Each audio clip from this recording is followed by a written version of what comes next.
Hello, besties. Welcome to MarTEAnis with Eddie, your ultimate destination for everything Bravo.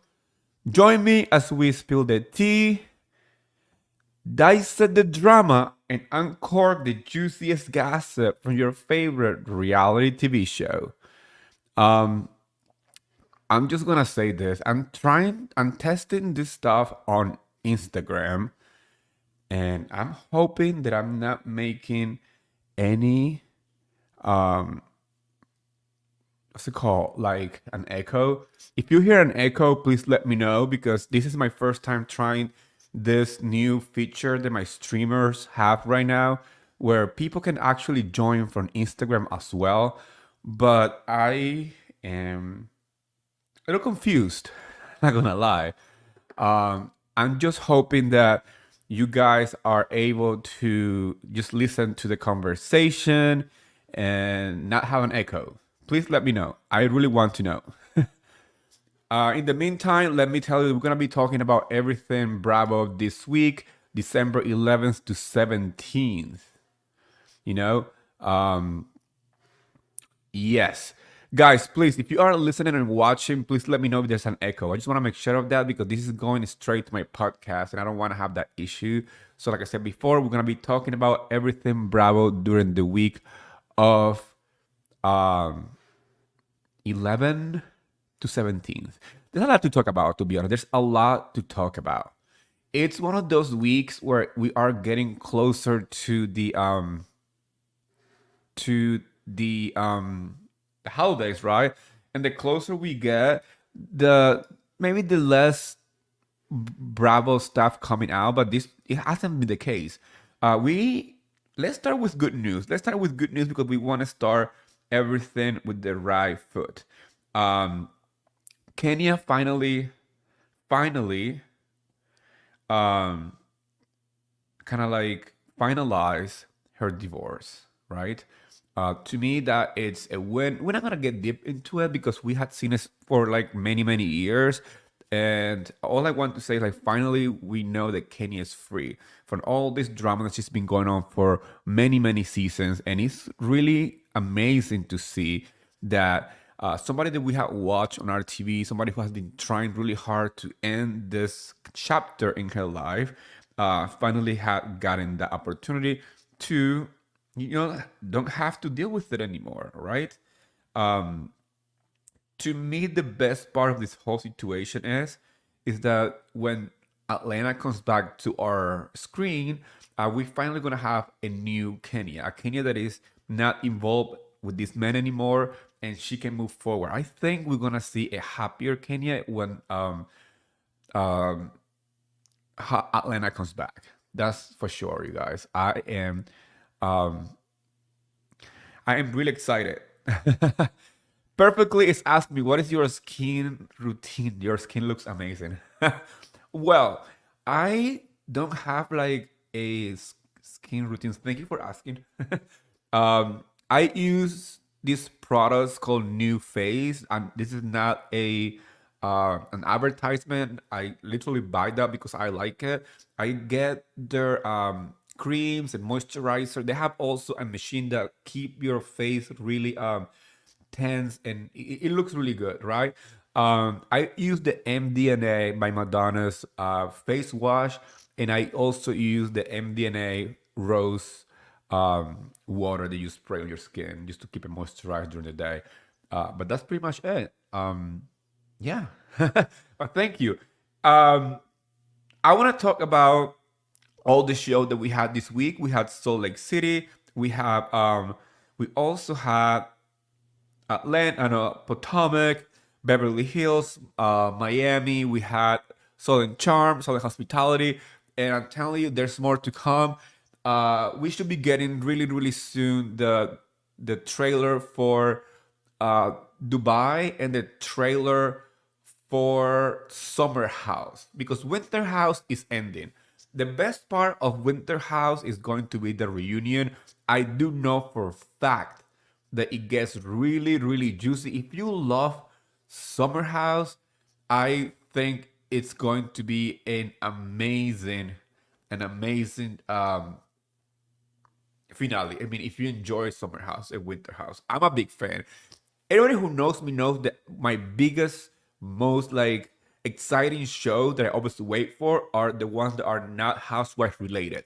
I love Summer House. I love Winter House. I love Southern Charm and I love Southern Hospitality. And we're gonna get deep into this too because there are some dramas and some topics that I really want to dissect and make sure that we as viewers understand the repercussion of these um, shows, right? Um, Salt Lake City. The ladies still in Bermuda, right? We were expecting to see Monica's family, and they canceled her. So now the ladies are throwing a birthday party for her, right? At the beginning of the show, before they go into this family meeting that Monica was gonna have. Everything seems really exciting. I'm just shocked that Monica called Lisa Barlow to share with her what Meredith said about Angie K. Because to be honest, I was not expecting that friendship or that like moment. They've been fighting from the beginning of the show, and Monica calling her to me felt really random. I don't know about you guys, but I do not understand how this moment happened. A lot of people are saying that Monica was producing so Lisa can have an argument with Monica for with Meredith, uh, which is very interesting because now there are rumors that Monica is the one that created the account that sent out those DMs about NGKs being on the mafia or whatever, right? I think that's such a stretch, you guys. I'm tired of this like burner account sending tips to housewife that it seems very bizarre, right? One thing is if like a Bravo account, like a content creator account, gets into the mess. We've seen it. It's not fun.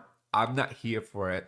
I have never been trying to get involved in any type of drama, even though I did get dragged into it last season of Beverly Hills by just the circumstances. If you guys don't remember, I posted a tweet. You know, remember when Diane Jenkins used to say Garcelle instead of she will spell Garcelle with double L without the E, right? And I think Garcelle said like Google me, so you can know more about me to Diane. And I posted a shady tweet saying I screenshot my Google screen with Garcelle's name misspelled and said like this is how Diane Jenkins um, search for Garcelle's name. And Garcelle commented on it. She laughed. She loved it. Garcelle and I have a beautiful friendship. Then I don't know how this tweet was uh, screenshotted by Diana Jenkins, and she said that people are making fun of her and the fact that she lost a baby and some kind of other stuff that was such a reach. And that trigger, that tweet that I made, somehow got involved in those like farm tweets and bots that attacked Garcelle's son.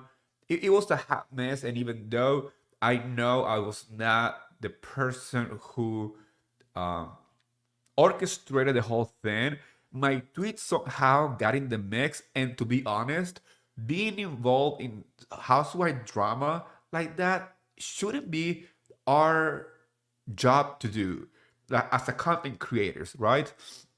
I know other content creators who love to get involved in the housewife shit. Like, like some people have the time to go and buy uh, Teresa's uh, pizza oven to give to Marge for no reason. I'm like, girl, get a job, a hobby, go touch grass. Our job as content creators is to watch a show, is to create content around the show, not to get involved in the drama because that is why sometimes the drama gets so dark when people purposely work with housewives to like push a narrative, and that is not our job to do. Like one thing is we get tea. If we get tea from a housewife or a Bravo talent, we're gonna tweet about it. We're gonna talk about it because that is different. But being directly involved in manufacturing drama against another housewife with the help of a content creator, to me, that's just freaking stupid. But back to Salt Lake City, like I was saying, Monica's talking to Lisa Barlow about this whole NGK being in the Greek mafia. Also told that was Meredith the one who told her when they were at Sundance and all this stuff, right? I'm still scratching my head. I don't know what you guys feel about it. One thing that felt, I felt really bad for Monica. Some people online are saying that she was never going to meet these people, right? That she was not going to really um, meet her family, and that she did it for storyline. And then she blamed her mom. And then her mom came forward saying that she was not involved in the family canceling on her. Instead, she was the one who told producers that they have family there and that she was gonna be the one contacting them for this to happen. It seems like the family in Bermuda didn't want to get involved in the whole thing. Maybe they didn't feel like their house was ready to be shown on a TV show. They even, I don't know who posted it online. Somebody posted, I read the tweet and the comment saying that her family contacted Monica saying that they were going to meet at a friend's house that is, like beautiful, has a pool and all this stuff. So it seems like the family was not really into the idea of being on a reality TV show. Don't blame them. Because as soon as you get involved in a reality TV show, your life is exposed. Not even if you are a full time or a part time or a guest of the show. As soon as your name is on a TV show and your face is on it, millions of people are gonna Google you, millions of people are gonna try to find your past, your present, and even your future, right? So not everybody is made for this. Not everybody has the um I will say the tough skin or the interest to be exposed to the world. And that is a valid reason for them to cancel. I did feel bad for Monica because it seemed like she truly wanted to meet her family. Um the girls, the kind of like rally to help her feel better. I appreciated the fact that even though they all were having issues with Monica, there was a sense of friendship and sisterhood. But we all know that that is bullshit because they hate each other. That's the reality of Salt Lake City. Salt Lake City is one of the few franchises when you know for a fact that their friendships are not as, you know, strong. Just say that. Let's just say that their friendships are not as strong as other franchises, right? I do think that it has become a little more obvious as the seasons go by, as they become more popular, and they are more aware of how fans see them, right? I love the Salt Lake City girls. I love Lisa Barlow. I love Whitney Rose, Meredith, NGK. Um, I love Mary, and I can't even say that Monica was extremely nice at BravoCon. I have never met Heather in person or I interact with her beside like Instagram and Twitter, and she unfollowed me on Instagram and Twitter. How dare she? How does she dare to unfollow me? And since then, I was like, nope, no, no, no, we are not friends.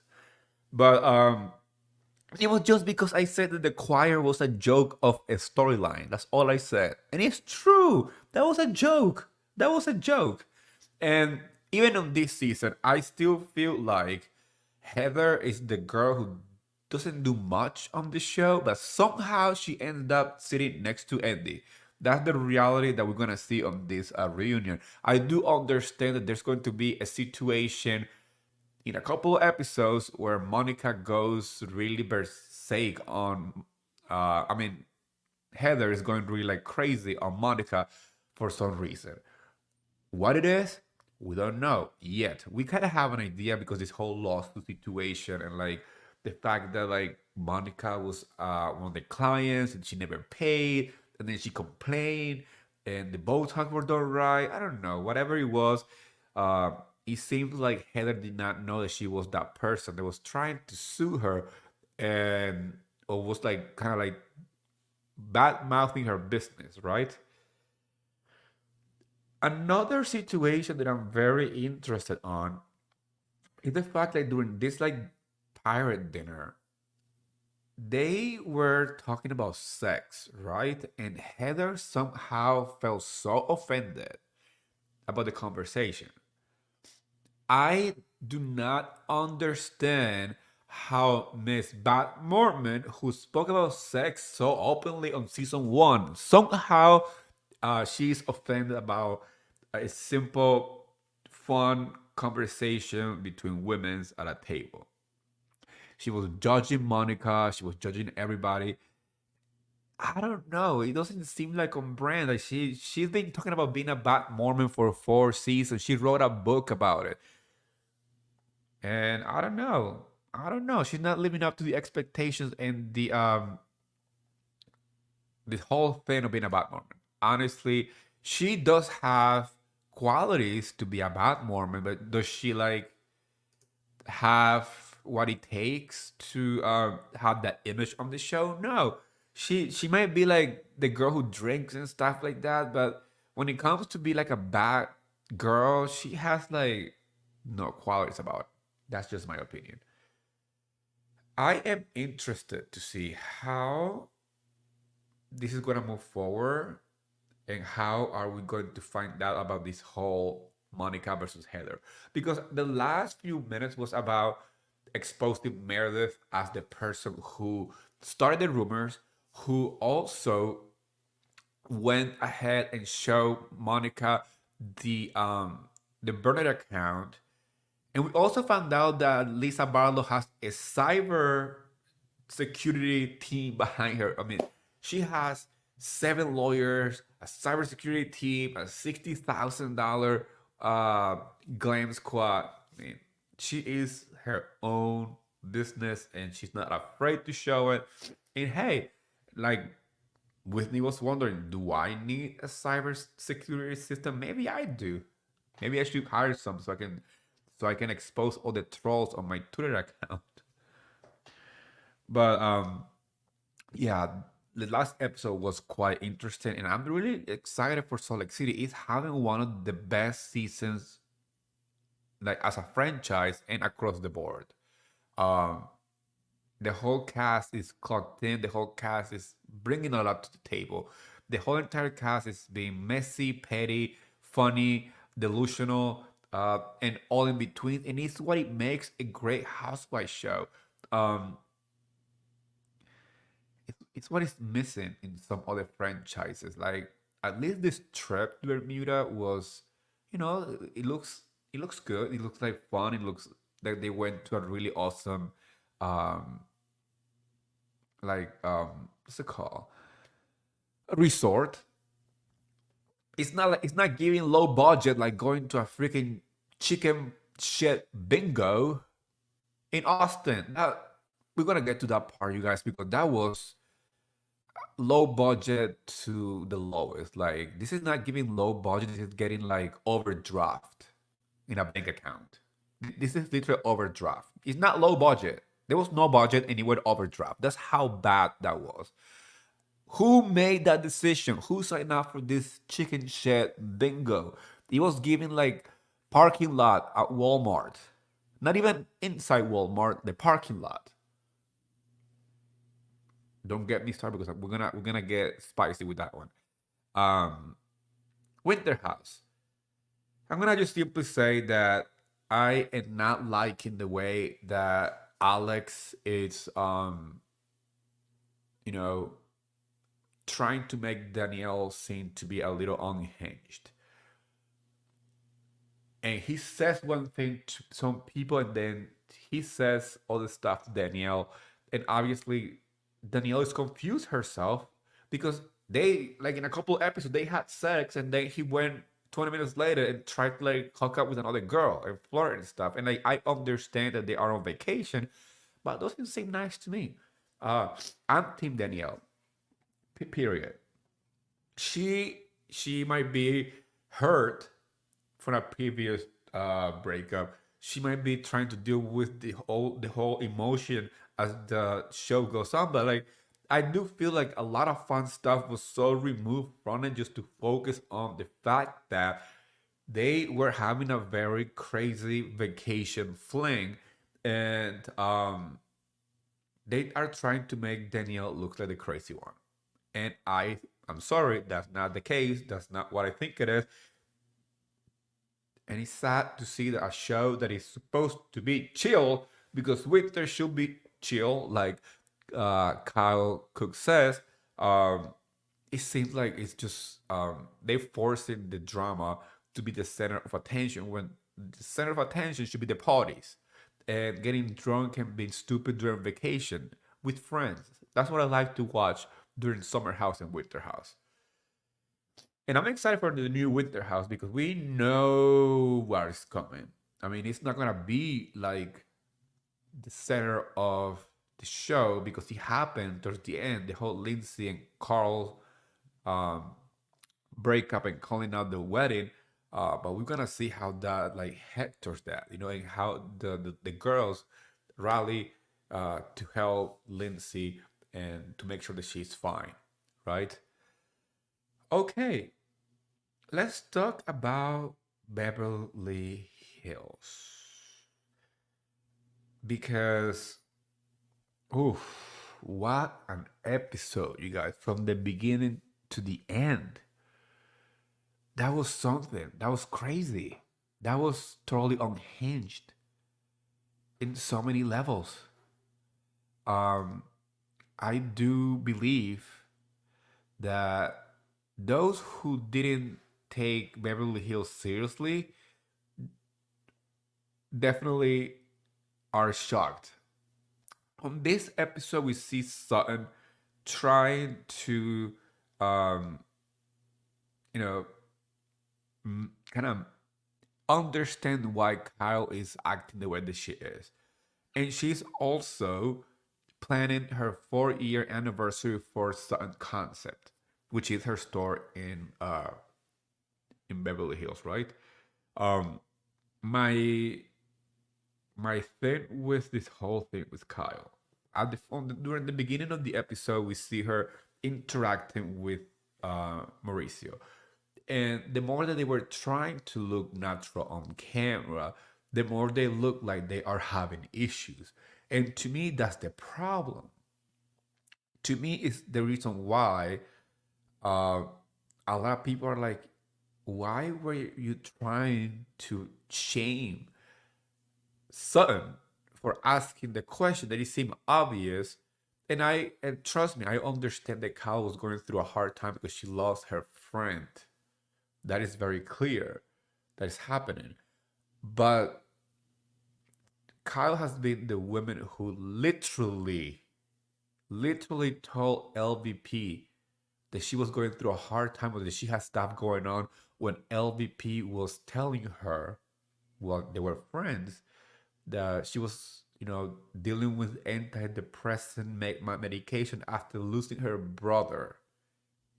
And Kyle kind of like, brush it off and act like that whatever issue she was having was like the bigger issue. She was not a real friend.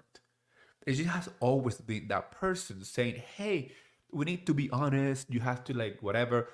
Let's not forget what happened with Denise Richards, right? Denise Richards was going through custody battle while she was filming um, her last season on the show, right? And the whole cast was aware. The whole entire cast knew what Denise was going through, and Denise requested that that conversation should not be had on the show. And every single cast member signed up and said, "We will not talk about this." When Denise said that she was working or coming from work, work was a code for courtroom date, right? And a couple of times during the show, Kyle kept pushing the knee, talk about it, and that's when the famously uh, quote came from, the whole "bravo, bravo, fucking bravo."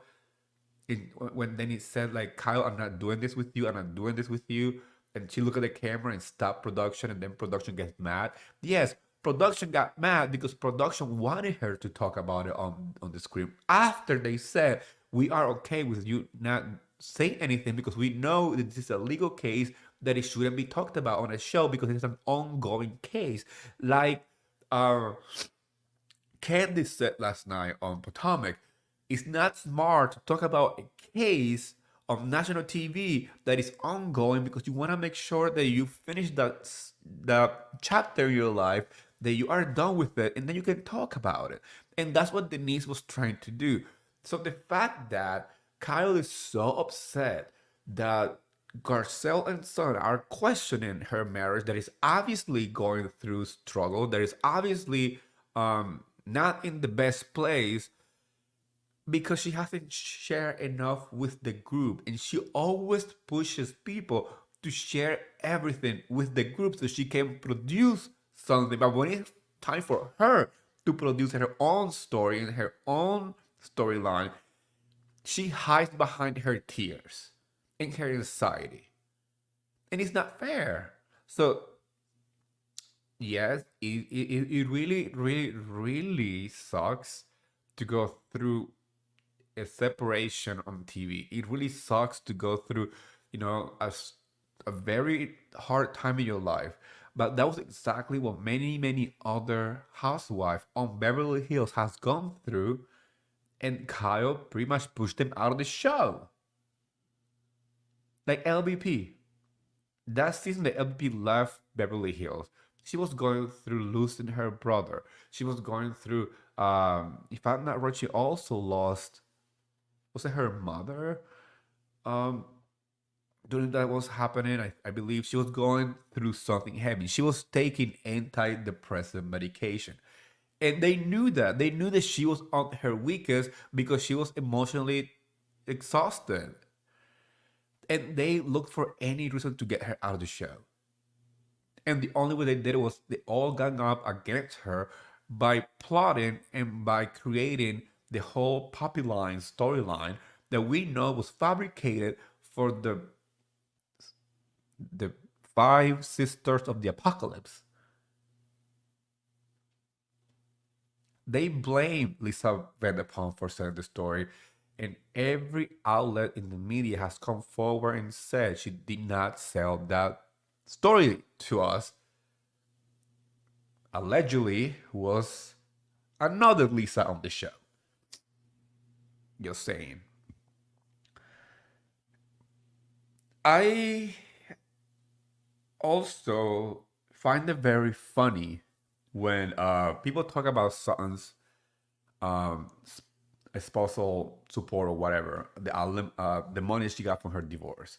There was a moment where Sutton was really happy to share with the world that she has kept Sutton Comes open for 4 years with nobody's help, which is in fact true. Yes, she is using her spousal support, but that's her money. When the check comes in the mail, it comes to her name. That's the truth. This is not like um this is not even a contest should be questioned. I think that producer did not think that true, trying to be shady. Uh, but when you get money from divorce, that technically is your money by legality. When you are married, you are legally bonded with your financials, either your your assets or your debt. Kane Cordova said Lisa Hodgkin only gets 800,000. Well, maybe Lisa Hodgkin should call Sutton to know how to get her divorce right. That's what she should do. I do believe that she gets 300,000 per month because that is a legal paper. I mean, it's a legal paper. It's not like she's making stuff up. She can lie about this because um, a lot of this information is public record. So yeah, I mean that's the whole thing. I don't know if you guys know how marriages work, but when you are married, you are bonded financially. So if your spouse owes money, that's also your debt. If you make money, the household income is a thing. When both people are bringing money to the household, that is something that no matter who makes more or whatever, the total of the household income belongs to both parties. So when there is a separation or a divorce, that money is split in some kind of way. Some states is 50-50. Some states is depend of what the court decides. Some states is whatever the lawyers decide to be, right? So in Sutton's case, if she invested the money that she was given to, it's still her money. She's not stealing it from the orphan and the widows. She's not building her career on orphans and widows' money. That is the truth. It's not shade, it's true, it's a fact. Um, so maybe those who are saying online the son didn't understand that that was saying her money. Maybe they should have a little more understanding of how divorces work. The best part of this whole thing is that people don't know that when Sutton and her husband got married, they didn't have that money. That money was built by both of them over time. They became wealthy together. They were high school sweethearts. She did not marry the man for money. And maybe that's why it's painful for her that the marriage ended. But obviously, Sutton is not stupid. And she said, like, you are, if we're getting divorced, I'm gonna fight for my part of this. And rightfully so, right? Based on what I understand of their divorce, Sutton herself found out they were that wealthy in the divorce process. She didn't even know that they own baseball teams.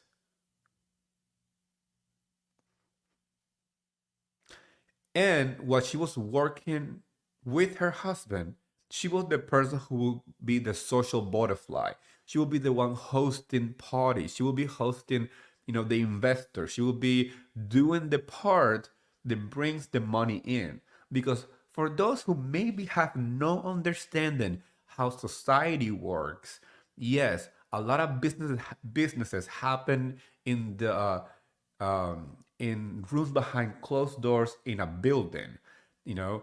But most of the bigger investments don't happen in a cold building. It happened at a party. It happened at a having dinner with investors.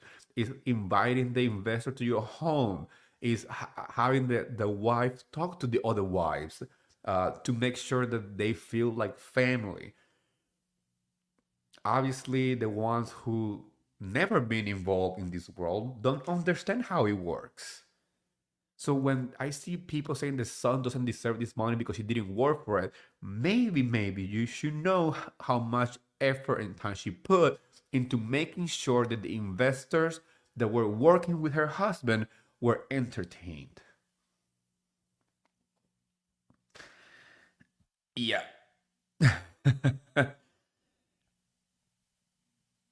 Honestly, one of the moments that I really love about the show, especially Beverly Hills Now, is the fact that they are focusing a lot on their families. They are having a lot of moment with their actual families.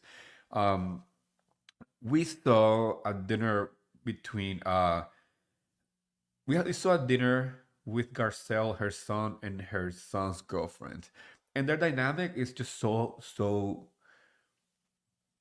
amazing. I loved Garcelle's dynamic with her sons. Even though they have two different personalities, Jax and Jay, I I like the fact that we are seeing this. We seeing these kids growing up. We seeing these kids like share stuff with her mom, talking about stuff that maybe all the parents will not talk about with them, right?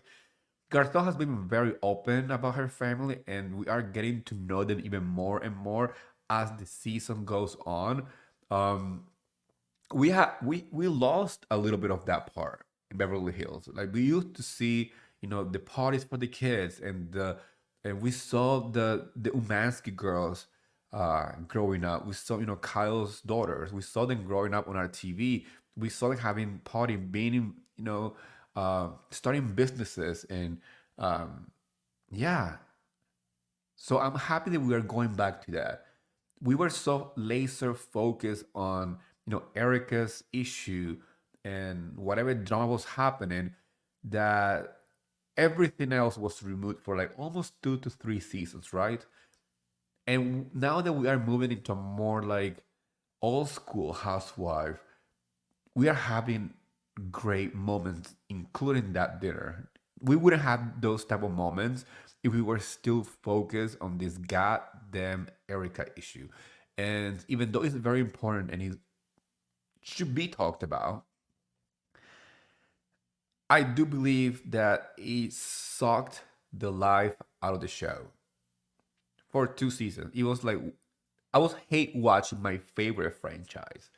Because for those who don't know, Beverly Hills is my favorite housewife franchise.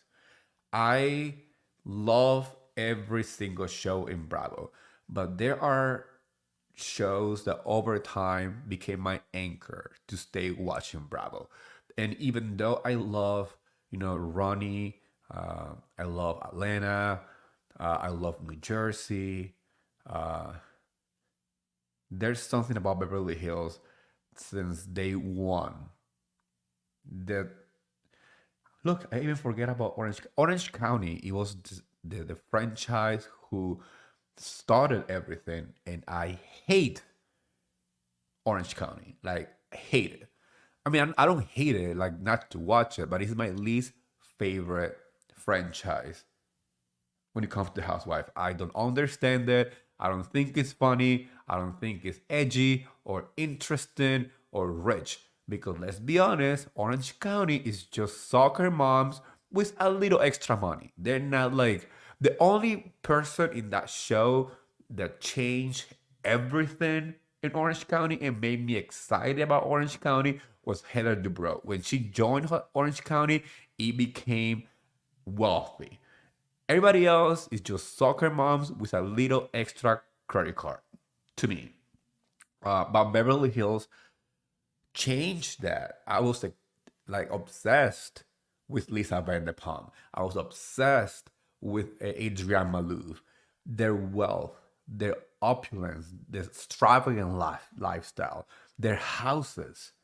I don't know if you guys remember those mansions in season 1 were absolutely incredible. We went from like palaces to modern houses in Encino, which they're still really expensive too, don't get me wrong. But if you put season 1's house, like Lisa Vanderpump or Adrienne Maloof versus Kyle's now, I mean, those houses were in another level, right? Um, like I said, like I am excited that we are finally getting back to what it was, family situations, um, money, and crazy stuff and pettiness, fighting over um, like nonsense, nonsense. I really like somebody who, no matter what, they're gonna thrive, right? Somehow. And I'm gonna give Erica Jane her flowers. Everybody knows I'm not a fan. I've never been. And I never will because no matter how we try to paint it, I still believe that she was somehow involved in this whole orphans and widows situation, right? Do I believe that she was the mastermind? No. Do I believe she looked the other way to avoid being poor? Yes.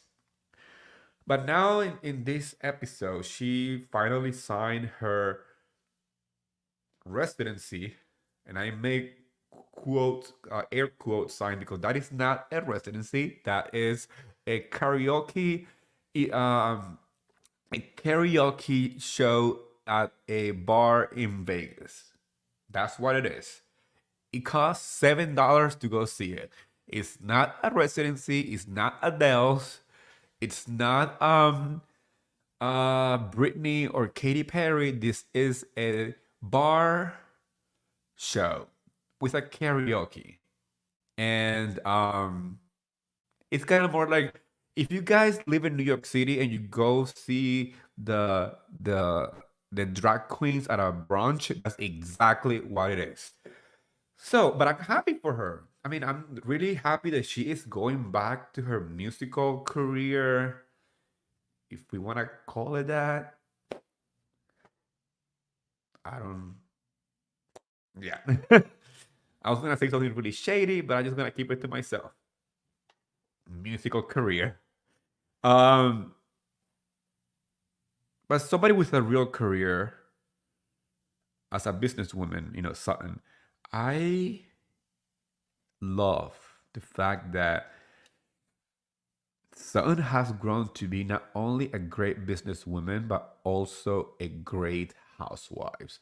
Um, Her confessionals are gold.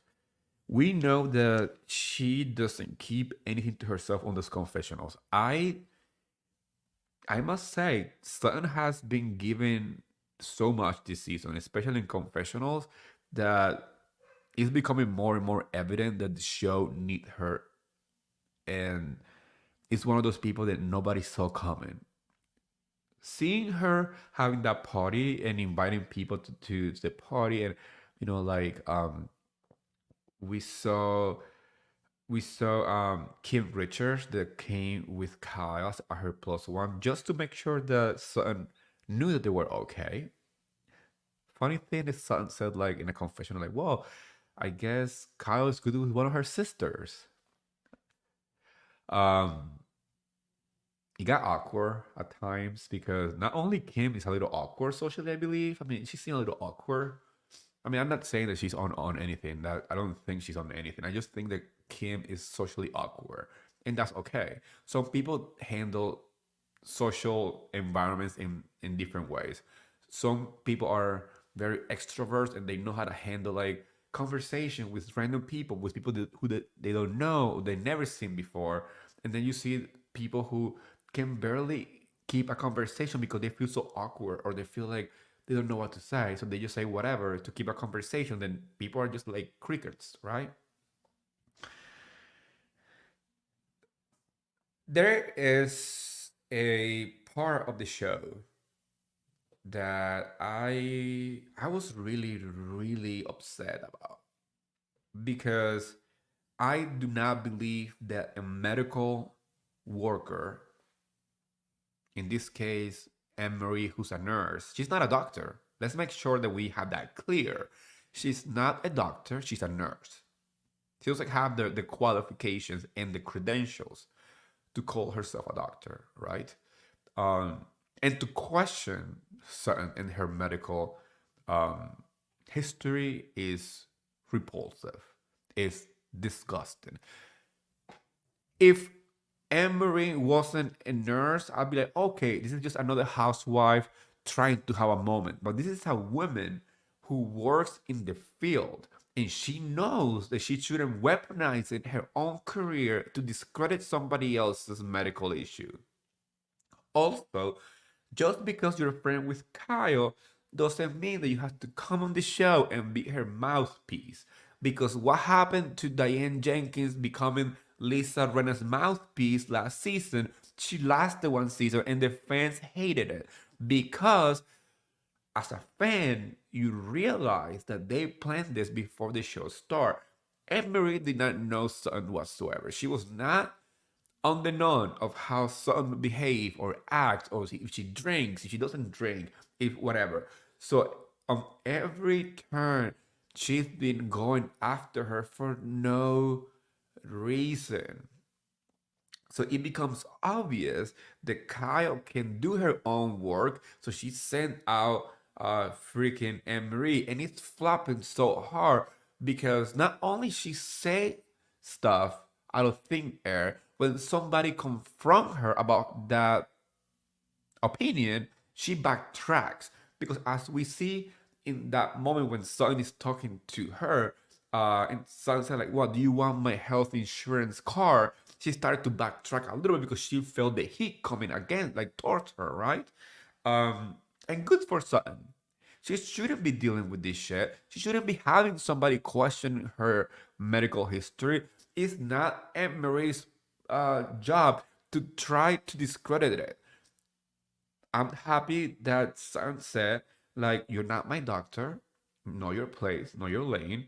Um, and then she went and she said, like, she said, hold on, should we all go get my esophagus stretched as a group? I'm like, good for you, son, for not giving two flying fucks about what Emery has to say, right? This woman came on the show and so far it's giving nothing. It's giving friend of vibes. I'm not invested. I don't care for her. And I didn't care for her before because I knew what her husband believed and put out in the universe. I'm not gonna get into it because I'm not gonna get like talking about people's hateful comments on the community. I'm not going to talk about how people question the existence of transsexual people and transgenders. I'm not going to get into that. But if you want to go ahead and find out what Anne Marie's husband is spewing online, go Google it. And you will understand why. When she was announced as a full time, I was like, I'm not interested in getting to know this person because I know enough to know that I will never like her. And then we found out that her husband allegedly it's a sexual predator, and he was protected by the university so he could like continue his like whatever news career or his sport career, even though the victim was very vocal back then. And it resurfaced recently because obviously a victim needs to get justice. And then Emery went on internet, went on Instagram to defend her husband's behavior. Second red flag, I had enough. And no, third red flag. Because the first one is marrying somebody who's transphobic and being very quiet and even supporting some people who actually are very vocal against the community. Then we have her also questioning Sutton's medical history and weaponizing her own experience as a medical worker to try to discredit it, which is disgusting. And now we have her also being a sexual predators, kind of like a defender. Like she's defending her husband. She is um, discrediting the accusations when the victim was very vocal back then when it happened, and nobody paid attention because he was on his way to become like a sport commentator and commentator or whatever, and the university protect him. So go Google this stuff. I'm not making this shit up. This is exactly why I decided not to give Emery time of day. And the more they show her on the show, the more she showed her ass. So, yep, that's what I believe is happening in Beverly Hills. And it's gonna get really cool as I don't want to say cool. Cool sounds like cool. But it's gonna get interested when they go to Spain. I'm very excited. For those who know, I'm a Spaniard. I was born in Spain. I moved to America when I was 13. So I'm Spaniard and American. I have dual citizenship. Um, but I want to see how they take the culture and how um, they put it on the show. I'm kind of curious. I am happy that my favorite franchise is going to be going to my homeland. I'm so excited. Um, let's talk about real quick about Miami. Miami is becoming quite the show. Kiki is not holding back on her annoyance with Lisa Hodgkin talking about Lenny all the time. Trust me, I'm team Lisa when it comes to her getting what she deserved as the victim of what Lenny did. I do hope she gets more money because $8,000 as child support sounds ridiculous. Um, but I also feel like if I was in that situation, being friend with her and trying to support her and knowing that she found a new man and she is rebuilding her life, I do believe that it will be so fucking annoying to listen this conversation over and over again. Like, girl, move on. Move on. When Lenny's not around, when you are not going to the court, and when you are with your friend, think and talk about something else because the universe is giving you a good man, a an amazing family with your kids and great friends, and you are still on a reality TV show. You still blessed. Move forward. It feels like you are a little wishing. This is what I feel like. I feel like she wishes Lenny will turn around and take her back.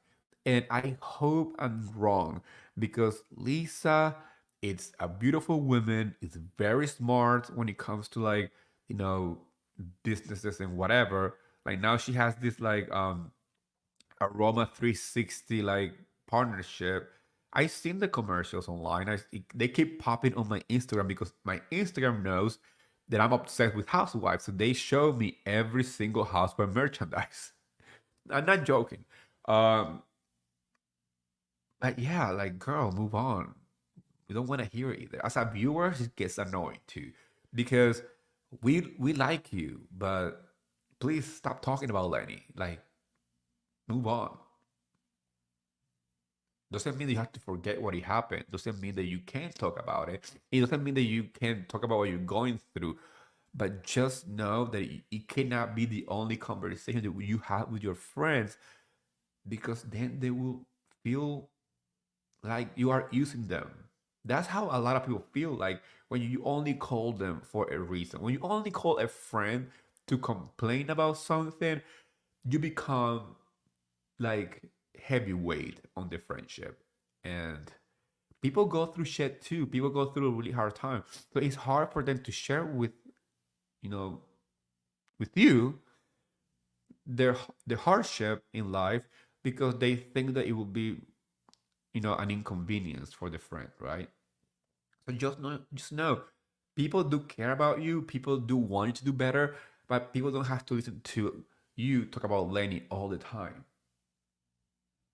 right?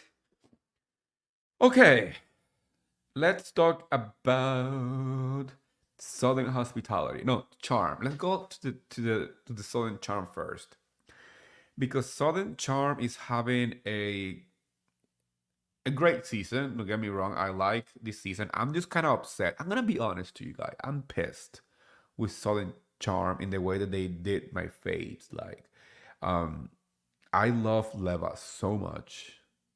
I love Leva so much, and I hate the way that the producers have decided to make her like a background character, to give her little to no screen time, and to kind of like make her look like she's only there to talk to the other cast about the cast issue, and she can share her own stories. Because let's not forget that Leva is the most successful person in that cast. She owns a hospitality empire in Charleston. She is literally, literally someone who came on the show already having that empire. And the fact that Bravo, I don't want to say Bravo, but the producers of the show, because let's not forget that Bravo doesn't produce the show. Bravo hire uh, production companies to do that, and then they just air. Obviously, Bravo has saying on some stuff in the process, but production decide pretty much what storylines they're gonna focus on, right? On or who are they gonna like highlight. And the fact that we literally had Leva on our TV, mainly on confessional, to me is so disrespectful. The same thing happened to Vanita. Vanita is a fashion girl. She has worked hard to become a fashion influencer. She has been on Fashion Week many times. She's been invited to many stuff. And we never see that on the show beside being kind of like only Madison's friend. That's all the show about her life. Besides obviously like having a boyfriend or whatever, but we never see anything else. And I do not believe that somebody who became a fashion influencer has nothing to offer beside being somebody else's friend. Just like Leva is more than just like Olivia and Taylor's friend on the show. I don't think Vanita is just Madison's friend. It's the same way they did with Rodrigo. You know, we have the first gay Latino on Southern Charm, and pretty much the first gay Latino in like franchises across the board on in the Bravo network. And he is being pretty much deluded to being Austen's friend. I see a pattern. I don't know if you see it, but I see it. And Rodrigo has a very, very successful business. Rodrigo has a very successful marriage in a town that still has a little of the old school Southern mentality. And we know nothing about him because they didn't give him the chance to blossom on the show. Besides just being Austen's friend, I think that's just plain disrespectful. But on the other hand, we see, Austen fighting with Shep about this whole Taylor thing. And I'm happy that finally Austen is getting what he deserved because he's been playing the victim for too long and acting like he's the victim of Taylor's doing when honestly it takes two to tango. And Taylor has done a lot to to apologize and do what is right to do and stuff like that. Austin had done nothing about it, and he seems to just get away with it. And Shep is supposed to be, his friend, and he needs to forget about stuff and whatever. I do not believe that Shep should just keep her mouth shut and let Austin get away with it. And I'm happy that we saw this like interaction where we finally see Shep's real emotion regarding Austin hooking up with Taylor. I also like that Madison doesn't care for Austin anymore as much. So she says what she needs to say and just walks away. Austin almost let it slip that it seems like it was more than a kiss. I do believe it was just a kiss. I'm one of the few people who believe that it was just a kiss. And Austin is loving the fact that he is somehow the victim, so he keeps pushing more about the story. He was the one who told Taylor not to talk about it on the show, and then he's been the one just talking about it because everybody else is focusing on going after Taylor, right? watching the show is exhausting when you see guys get away with everything, right? I I don't want the show that I love, Southern Charm, to just focus on the 3 or 4 guys, and everybody else is just like in supporting act for them. Because honestly, that's how it feels like. Even based on the sitting chart for this reunion, Olivia and Taylor, who were the people who were the most affected in this whole mess, are not even first chair. The first chair went to I just forgot, but I do know that it was. I think it was Craig and Austen. Let me go back and check because I want to make sure. I do know there was 2 guys, and I'm thinking, why the hell and how the hell this happened? I don't think it's okay to just put the girls second and then the guys in the first place, because it's like rewarding their behavior. It's like giving them the opportunity to say, you know what, I sat next to Andy. Actually, no, the first seats are Shep and Craig. Explain to me how Shep and Craig deserve the first seat when we have Taylor and Olivia who actually have issues, who actually had a friendship, and both are hurt, are not sitting there. And then if you look at that reunion chart and where in the place that they sat, Leva, uh, Rod, Vanita, and Rodrigo, you will see what I was trying to say before. Because last time I checked, Leva is closer to Olivia and Taylor than Madison and Austen. I understand Austen being a little higher because he was part of the drama. That if you ask me, at least Leva should have been sitting next to Olivia. But she was pretty much at the end of the couch. And that is my take on Southern Charm. Now let's talk about Southern Hospitality real quick. We're still talking about Leva firing Lucia. I love both of them. I love Lucia so much because she was one of my first Bravo Left that I actually interviewed for my show, and we clicked.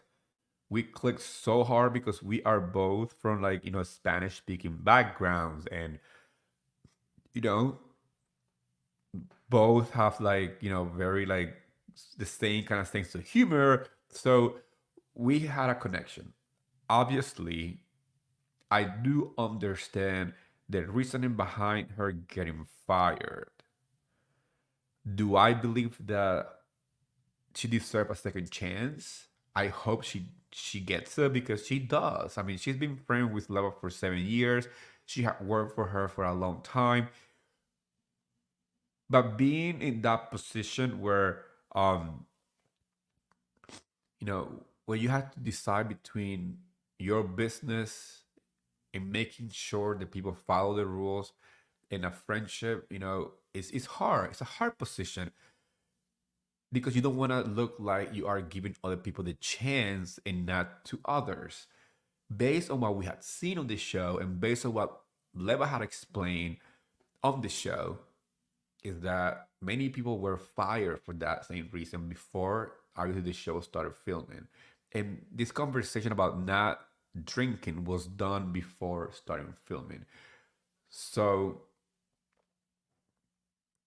it's basically you break the rule, you have to handle the consequences of your actions. I do appreciate that Leva and Lucia sat down and they both had a conversation.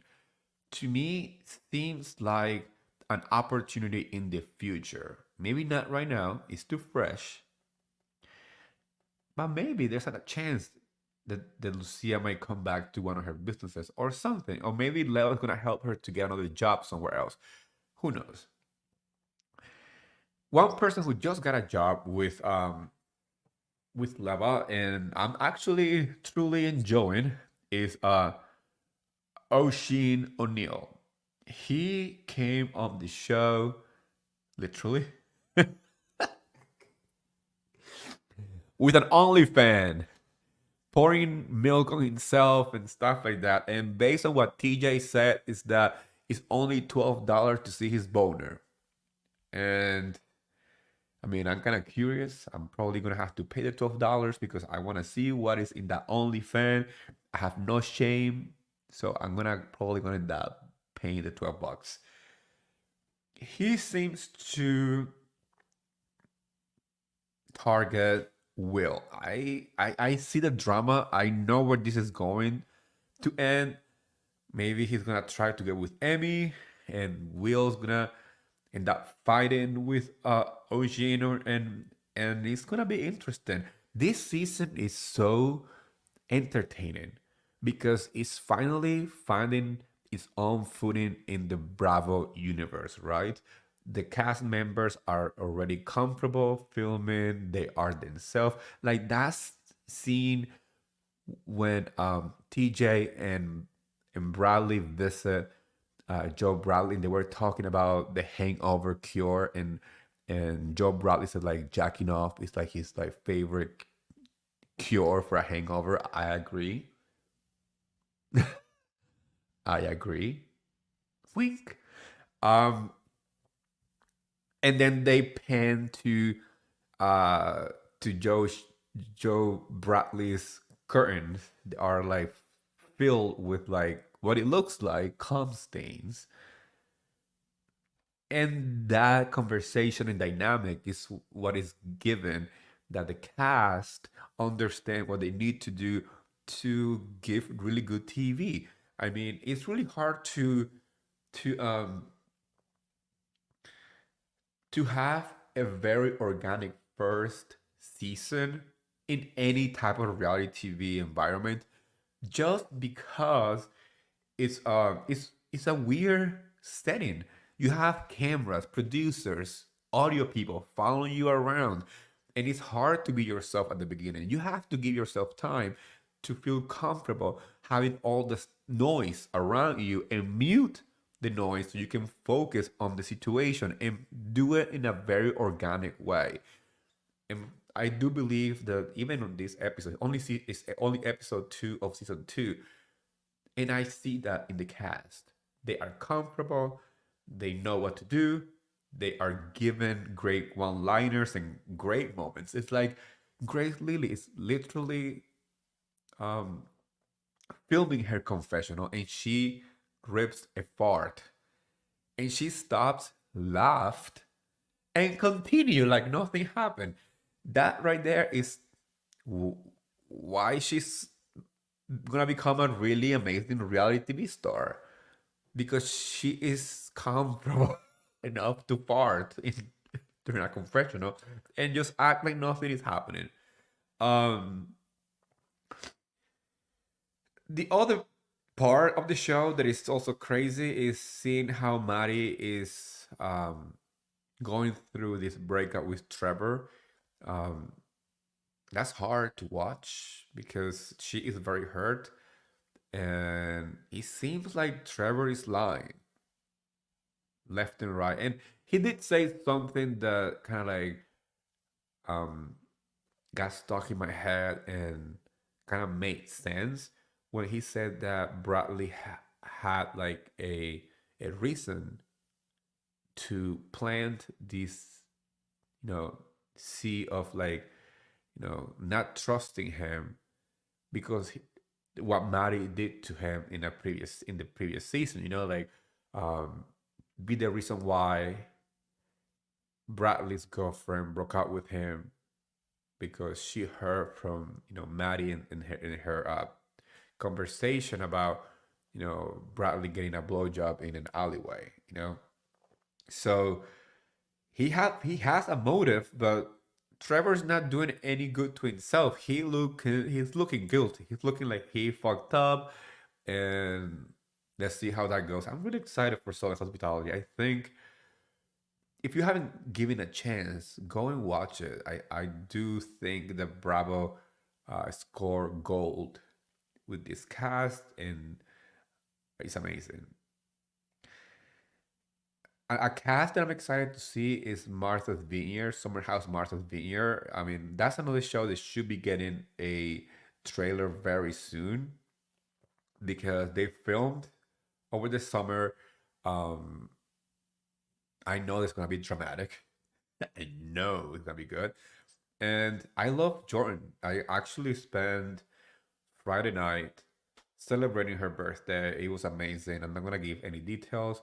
There were some Bravo Labs in the mix. I'm not gonna say much about it, but I really appreciate the fact that she invited me to this. I love her, and it was an amazing night. We had a fun time. When I arrived, I told her I feel like we are on that Lady Gaga moment when she said like no sleep, boss, club, another club, another club, another club, playing, next place, no sleep. That was exactly our experience during BravoCon, and that's how I felt to that night. And we were laughing about it. So, my girl Jordan, I love you so much, and happy birthday! Happy birthday to my summer house, Martha's Vineyard girly. I love you so much. I really do. Um, and to wrap this episode, let's talk about Potomac. I'm gonna be real quick because this season has been oof hard to watch. Not that entertaining and quite underwhelming, I will say. Um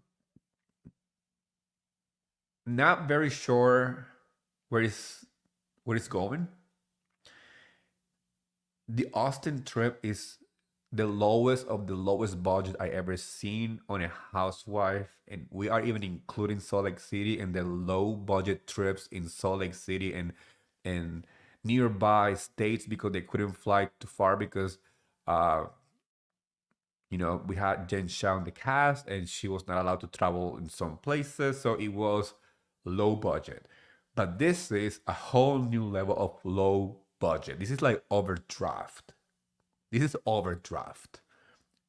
Like they couldn't even pay the $2 subway train trip. Overdraft. I don't understand this chicken shit bingo and not interested on it. Um, is giving parking lot at a Walmart that I had never been to because I'm not a Walmart shopper.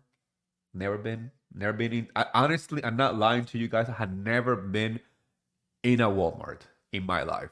The only thing that I know about Walmart is that Paris Hilton asked somebody in her reality TV show if Walmart is a place where they sell wall stuff.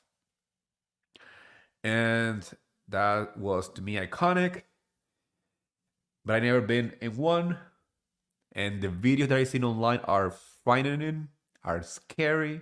It seems like a very scary place, and not gonna go in. I like adventures, but that's not one that I wanna take on.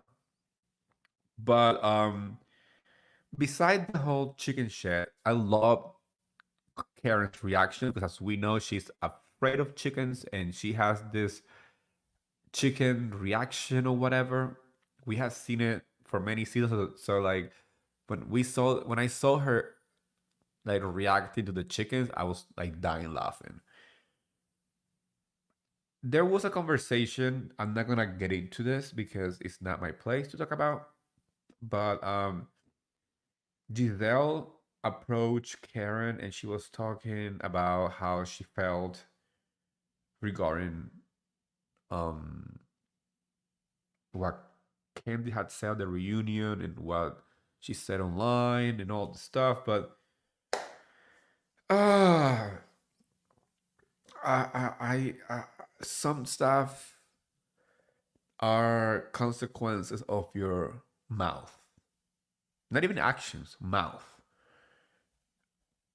When you are so so adamant to hurt somebody's relationship, you gotta you gotta understand the consequences that are gonna happen. She also shared that, also she got like death threats and stuff. That is disgusting. If you are doing that, fan viewers or non-viewers, whatever it is, sending death threats to a Bravo Lab, to me, is disgusting. I don't care. I don't care how people want to put it. It's unnecessary and it's not funny. But I am not going to defend Giselle's consequences for her actions, because Candace has all the right to have a feeling and to defend her marriage. That's what it is. Also, we saw the girls going kayaking, which is fun. I once again believe that this trip has been so low budget, and I feel so bad for Karen, because it seems like every single time that they plan a birthday party for Karen is either low budget or dramatic. Last season was during her birthday. Uh, we saw Mia tossing a glass of drink or water or whatever on Wendy, on Dr. Wendy. So, and this time we have chicken shit and kayaking. Please, people, if you are listening to me, do not ever plan this for my birthday, because I will be packing my stuff and leaving you guys. No, no, that's not for me. One thing that I'm tired about is this whole conversation about Juan. Robin keeps defending this man, and to me, it's just embarrassing to watch. I mean, okay, it's your husband. That's, I understand it, but the guy has so many red flags that are so undefendable, and you are out here on national TV looking a fool by defending this man's action. You are defending his cheating behavior. You are defending the fact that he lost his job not because of her, but because he made horrible mistakes along the way. He was part of a lawsuit for protecting a sexual predator uh, in his team.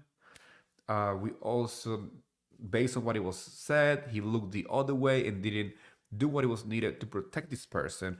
And then he's also going around with like um, some girl from the team too, like doing laundry, and he's and then we see all the mess that happened last season with like the girl on Instagram, and he's saying that he was a good guy because he left his credit card at this girl's room because this girl was needing help. I'm like, no, boy, you need help. You need help, and maybe you need to start pushing this like story in Robin's head, because this is the case of somebody who is so manipulative that he is making her believe that is the cast's fault that he lost his job, and that is her fault for being in the show that he lost his job. I'm like, no, the show didn't fire you. Your actions fire you from whatever you were doing. And also the fact that Robin is crying because, oh my gosh, he doesn't have a job. What are we gonna do? And then at the end, she said like, well, he got paid for her full contract. I understand that's how contracts work, but the guy got 15 months of payment because his contract was that long, and he's getting a free vacation. So he has 15 months to get a job. If this guy can get a job on 15 months, he's doing something wrong too. That is more than a long time. The longest that I've been without a job has been 2 weeks. 2 weeks. So I don't understand why this like big deal, huge deal that he lost his job, but he's still getting his payment, his like salary. and he has 15 months to get a job. Maybe he should be getting a job now. He should be applying for jobs instead of being home calling Robin in the middle of the day to make her cry on national TV. And she still defend the man. Honestly, you guys, I am not going to. I'm not going to like make any excuse or accept any excuse for the dynamic between Robin and Juan, because at this point it's her choice to stay in this marriage. It's her choice to be with a man that is obviously manipulating her mind into having a whole mental breakdown on national TV. And the only way that Robin can excuse this mental breakdown is by deflecting it on somebody else. That's why she's so mad at Candace and so mad at Karen and so mad at Wendy. But they are not the reason of the problem. Your own home, your own man is the reason of the problem. And because you decided to stay with this man, you are choosing to be in this tornado of problems. And as long as you stay in it, you're gonna be spinning around trying to find the reason of the problem somewhere else. And that, my friends, is the end of this episode. Thank you so much for everybody who joined me tonight. Thank you for listening. And once again, happy holidays. Happy holidays. I'm gonna plan a big get together here on my podcast with other podcasters to close the year. We're gonna do our best, bad, and worst Bravo moments, our favorite franchise, our favorite housewives, our favorite non housewife Bravo lives, our favorite moments of BravoCon. We're gonna do it all. We're gonna talk about it. We're gonna mention it all, and I'm gonna plan this for next week. Hopefully, I can do it next week. I do have my lovely sister coming into town for to spend all the holidays with me, like to spend Christmas and New Year's with me. So I might be a little busy with my family. So if you don't see me posting as much or whatever, just know that I am trying to enjoy the holidays with my family. But as we know, Bravo news kind of slowed down towards the end of the year. But I do want to make sure that we have an event just like last year where I have all my friends come on my podcast and share their favorite moments, their favorite Bravo Labs, and the not so favorite Bravo Labs. So you guys have a great week. There's many shows this week, as you guys know. We have Beverly Hills, we have Salt Lake City, we have Southern Charm, Hospitality. Potomac is on a hiatus for 2 weeks, so we'll be back on January 8th. Um, until then, I am going to say good night, and I only ask you for one simple thing. I just want you to follow me on all my platforms: Instagram, Threads, Twitter, TikTok, my podcast, MarTEAnis with Eddie, on all platforms. You can also help me by simply rating my podcast. Leaving a rate on it help other people to find it. Share this podcast with your Bravo viewer, your Bravoholic friends. I'm trying to to grow this community and uh, my brand. So please make sure that you share all my social media with your Bravoholic friends. Okay, you guys, it was great seeing you all. And like I always say at the end of every single episode, I wish you guys a great week and bye, besties.